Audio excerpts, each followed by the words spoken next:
O jovem foi jovem demais, cutucou a velha ficou maluca e quis almoçar mais cedo. Meus amigos. Fala pessoal, eu sou o Pedro e bom, infelizmente esse episódio acabou vazando na internet, uma pena, né? A senha da HBO é 1, 2, 3, 4 só pode e por conta disso vários spoilers dominaram a internet, principalmente lá o Twitter. Eu consegui evitar a maioria, mas eu acabei tomando alguns. Eu li alguns spoilers de tipo, estragaram o Waymond, estragaram a Veiga, estragaram o Daemon. Eu fui ver o episódio hoje com a expectativa lá embaixo e te falar, eu discordo completamente. O episódio inteiro parecia um live action literal aqui de Fogo e Sangue. Alguns diálogos do livro estão aqui na série. Algumas imposições, algumas atitudes estão no livro. Então eu confesso que não entendi muito dessa revolta da galera, pelo menos que eu vi no Twitter, né? Twitter tinha vários spoilers do Daemon, da Veiga, infelizmente, e eu acabei tomando. E a cena da Veiga, que eu vou comentar mais pra frente nesse vídeo, mas já adiantando, eu achei bem interessante, sabe? O livro comenta muito superficialmente, a série trouxe camadas, trouxe uma contextualização maior, novos acontecimentos. E eu achei bem interessante porque tudo isso enriquece a história.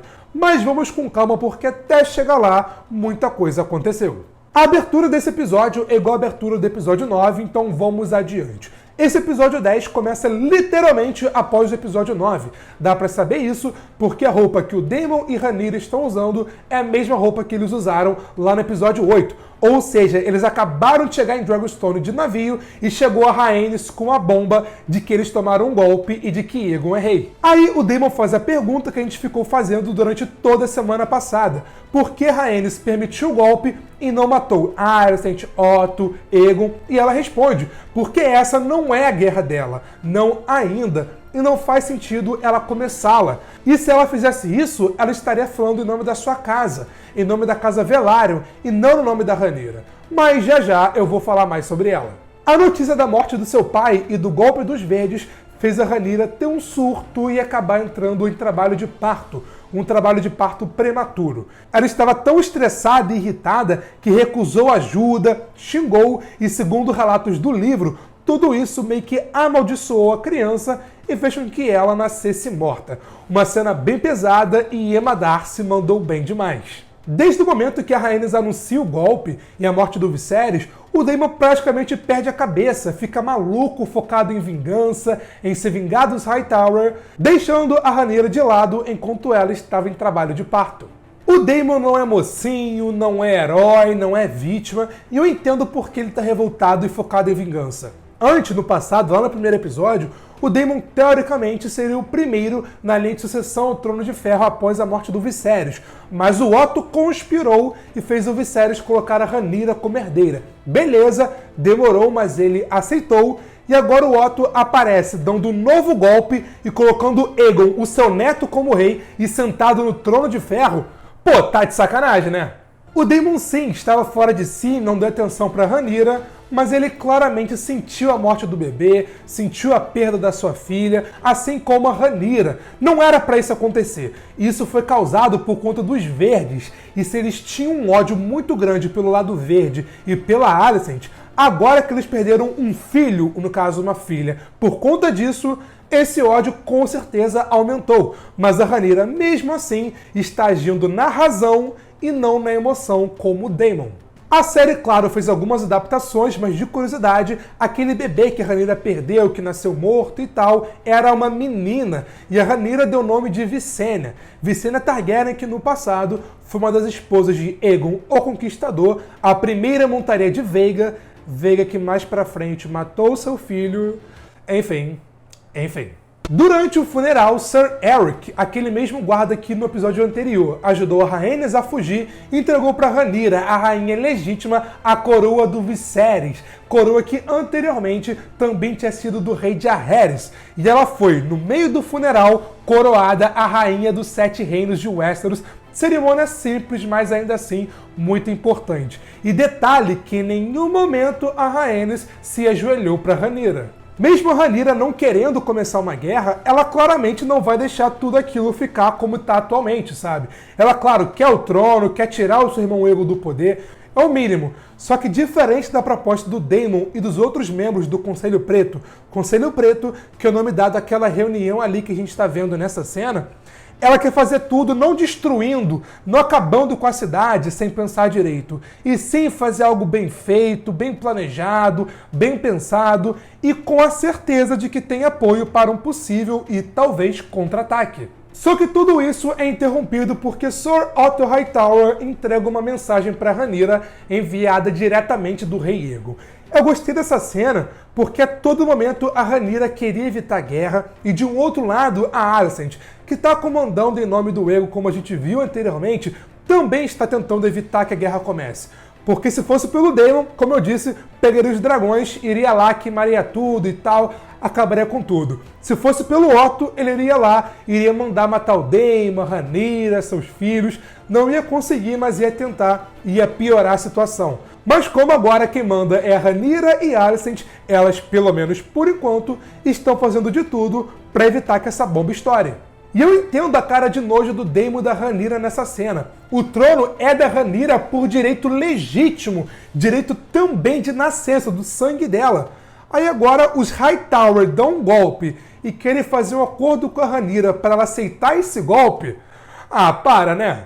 E essa cena tem um paralelo claro com a cena lá do segundo episódio. Eu vou comentar mais a fundo sobre isso amanhã, segunda-feira, no vídeo de detalhes do episódio. Então, ó, já se inscreve aqui embaixo e ativa o sininho para você não perder, que sai 6h30 da noite aqui no canal. E, pô, cara, a Syrax. Syrax que não cresceu nada, coitada. Syrax agora tá adulto, mas o tamanho continua o mesmo. E, pô, eu achei bem legal a Syrax defendendo a Rhaenyra. Assim que puxaram a espada ali pra Rhaenyra, a Syrax, uou, para com isso aí, mexe com ela não, botando moral, defendendo a Rhaenyra. Eu achei bem legal essa cena. E essa cena também mostrou a importância da conexão do montador com o seu dragão. Mas sobre isso eu vou chegar lá. Logo depois vimos a Rhaenyra novamente se impondo, mostrando a sua posição e mostrando por que ela de fato é a escolhida e herdeira legítima. Porque de fato seria fácil pegar os dragões, ir lá, queimar tudo, dominar tudo e ao final ela sim sentaria no trono de ferro. Mas se ela fizesse isso, ela não seria uma rainha de verdade, uma líder e sim uma tirana. Provando o quão a 8ª temporada de Game of Thrones errou absurdamente. Essa posição da Rhaenyra também faz um paralelo lá com o episódio 4. Lá na conversa com o Daemon, a Rhaenyra fala que não importa o que o povo pensa, não importa o desejo do povo, já que, amadurecida, vimos uma construção, tendo uma opinião contrária, porque mesmo ela sabendo que não vai ter 100% do apoio do povo, não é por conta disso que ela vai lá, vai queimar tudo e matar quem é contra apenas pelo trono de ferro. Aí temos a polêmica cena de enforcamento, que eu tomei spoiler por conta do Twitter, mas enfim, né? Nessa cena, novamente, a Rhaenyra cita a profecia do Aegon, a canção de Gelo e Fogo, que estamos cansados de ouvir, mas se vocês repararem, o Daemon não conhecia a canção. Aparentemente, a canção é passada de herdeiro para herdeiro ao Trono de Ferro. Ou seja, se o Daemon não sabia, é porque nem no passado o Viserys o considerou como rei e não contou a profecia para ele. É óbvio que enforcar a Rhaenyra é extremamente errada, mas o Daemon nunca foi tratado como se fosse o Romeu de Romeu e Julieta, como se fosse o herói, o mocinho, sabe? Ele literalmente matou a esposa a pedradas alguns episódios atrás. Eu não tô passando pano, mas uma galera trata o Daemon como se ele fosse o príncipe encantado da Cinderela que agora virou do mal, sendo que não é e nunca foi isso. A cena inteira foi de fato uma briga de ego, sabe? Claro, o Daemon teve uma atitude extrema e errada, mas o Daemon se sentiu traído porque ele não sabia da profecia. Assim como, de certa forma, a própria Rhaenyra jogou na cara dele que ele de fato não sabia da profecia. Tipo, eu sei, mas você não sabe, hahaha. E né, deu no que deu. E novamente, a atitude do Daemon foi extrema e extremamente errada. O Daemon sempre teve ambição. Ele ama a Rhaenyra, claro, mas ficou muito claro anteriormente que o Daemon tem interesse sim na Rhaenyra, porque ela sendo rainha, ele seria rei rei consorte, mas ainda assim seria rei, que é o que ele tanto quis, sabe? Ele continua amando a Rhaenyra, apoiando ela, e não é uma briga que vai separá-los. Mas claro, novamente, enforcar uma mulher foi errado, ele errou nessa atitude, só que o Daemon não é e nunca vai ser santo, o herói da história. Assim como, por exemplo, o Aemond. O Aemond não é 100% mal, 100% vilão, como comentaremos mais pra frente. Como eu antecipei anteriormente, a Rhaenys sempre esteve lá, nas reuniões, nos conselhos, mas não apoiava a Rhaenyra, não falava nada, não se ajoelhou para ela, mas ao ver a sua posição forte e inteligente para evitar uma guerra, ela meio que indiretamente conquistou o apoio não só da Rhaenys, como também de toda a Casa Velaryon. O Corlys inicialmente não queria apoiar a Rhaenyra, porque ela meio que indiretamente foi uma das causadoras pela morte lá do seu filho, lá do Laenor Velaryon. Só que ao ser convencido pela Rhaenys, ele vai lá, muda de ideia, jura lealdade a Rhaenyra, lealdade de toda a sua casa, inclusive com a sua frota marítima, que é a maior frota marítima de todo o Westeros, e isso é e vai ser extremamente importante para essa guerra. E eles logo de cara fazem uma jogada muito inteligente envolvendo os degraus. O lance dos degraus foi muito comentado nessa primeira temporada. Ali os degraus é como se fosse a ponte entre o Westeros e Essos, só que agora o Corlys Velaryon conquistou aquela região e vai fechá-la, conseguindo assim impedir o comércio entre Essos e Porto Real, por exemplo, e também que os verdes tenham aliados fora de Westeros, consequentemente enfraquecendo o lado verde, como eu disse, fazendo uma jogada extremamente importante e inteligente. O plano da Rhaenyra é o seguinte: pegar dragões, pegar aliados fortes e importantes para chegar em Porto Real, cercar a cidade e forçar os verdes a se renderem, sem machucar ninguém, sem criar guerra, para aí sim, de forma pacífica, a Rhaenyra assumir o Trono de Ferro. Mas para isso, ela primeiro precisa ter certeza de que esses aliados poderosos ainda são aliados, mandando primeiramente o Jace, o seu filho mais velho, fazer uma viagem maior, indo primeiro ao Vale de Arryn, que é onde a sua mãe, a Aemma Arryn, nasceu, e também depois para Winterfell, que é a sede da casa Stark, enquanto o Luke, o mais novo, fará uma viagem menor, mais segura, mais tranquila, indo até Ponta da Tempestade, ter certeza do apoio do Lord Borros Baratheon para a causa da Rhaenyra.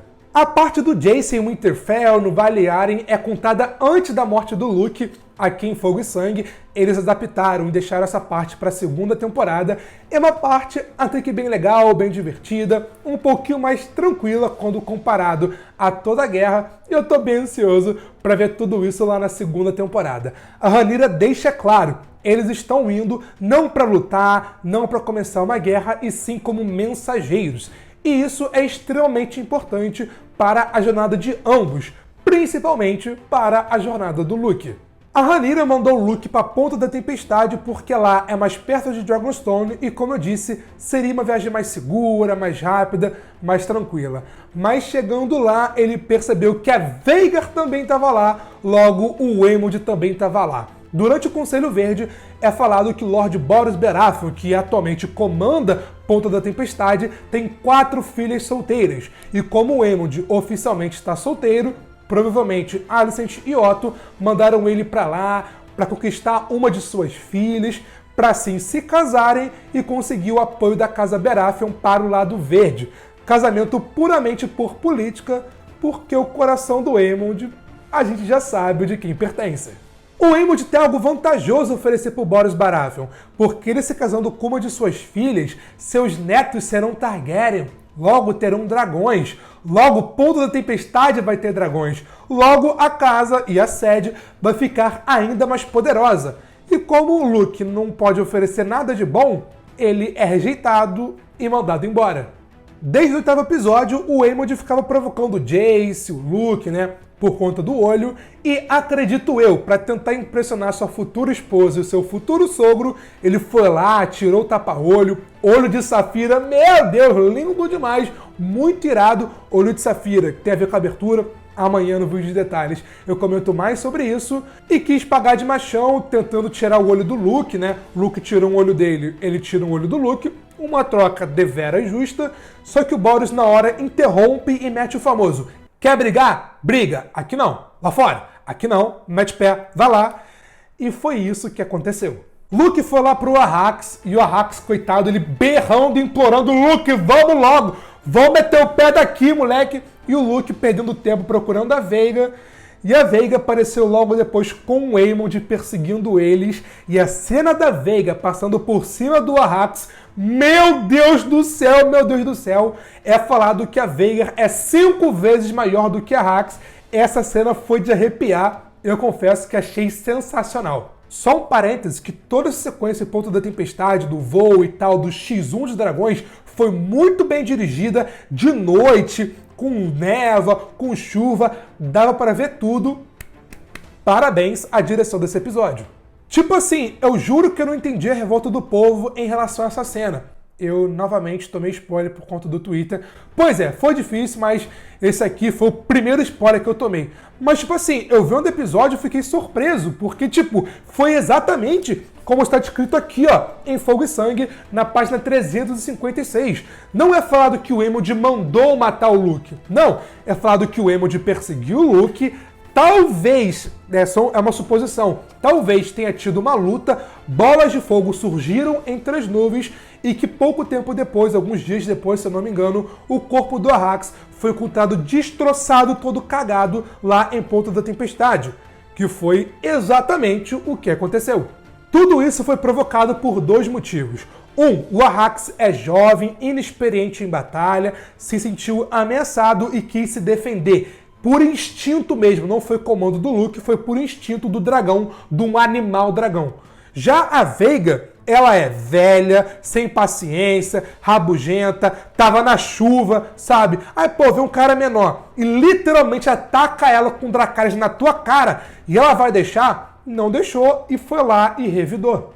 Mas também pela falta de conexão entre um dragão e seu montador. Essa falta de conexão aparecer agora, justamente nessa batalha, não foi aleatório. Foi algo bem trabalhado, bem desenvolvido, não só nesse episódio, como também no episódio anterior. Lembrando, naquela cena da Meleys com a Rhaenys não diz uma única palavra, mas a Meleys sente exatamente o que ela está sentindo.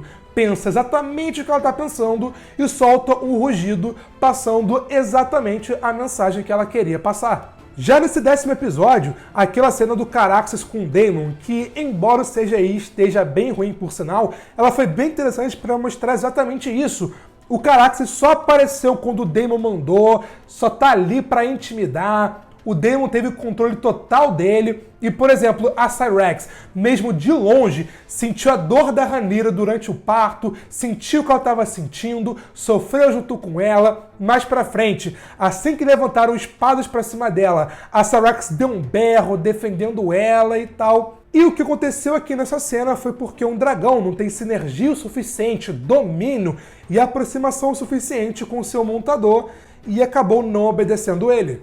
O Arrax tinha escapado de 3 mordidas da Veiga. É claro, o Luke não queria fazer aquilo, não queria dar um Dracarys. O Arrax atingiu por puro instinto, assim como a Veiga agiu por instinto, não obedecendo o Aemond, e foi lá e matou o Arrax junto com o Luke. Sim, o Luke morreu. A mordida da Veiga foi aqui, ó, exatamente no Luke, e ele infelizmente morreu junto com o Arrax, em uma cena bem triste que, pô, foi pesada, cara, foi bem tensa. Só um comentário, esse meme da Veiga ser velha, não escutar o comando do Aemond e tal, é engraçado, é divertido, mas eu acho que não foi isso que aconteceu, beleza? E embora o Aemond não tenha 100% de intenção em ter matado o Luke, em ter matado o Arrax, a culpa sim é 100% dele. Ele praticamente pegou um prato de comida, botou em cima da mesa pra Veiga, deu um tapa na cara dela, ficou provocando. E queria que ela fizesse nada? É claro que não. Ela, por instinto, foi lá e comeu o prato, no caso, comeu o Arrax. E a culpa disso tudo, como eu disse, é 100% do Aemond. Só que também essa cena mostrou como o Aemond não é 100% malvado, psicopata, maléfico.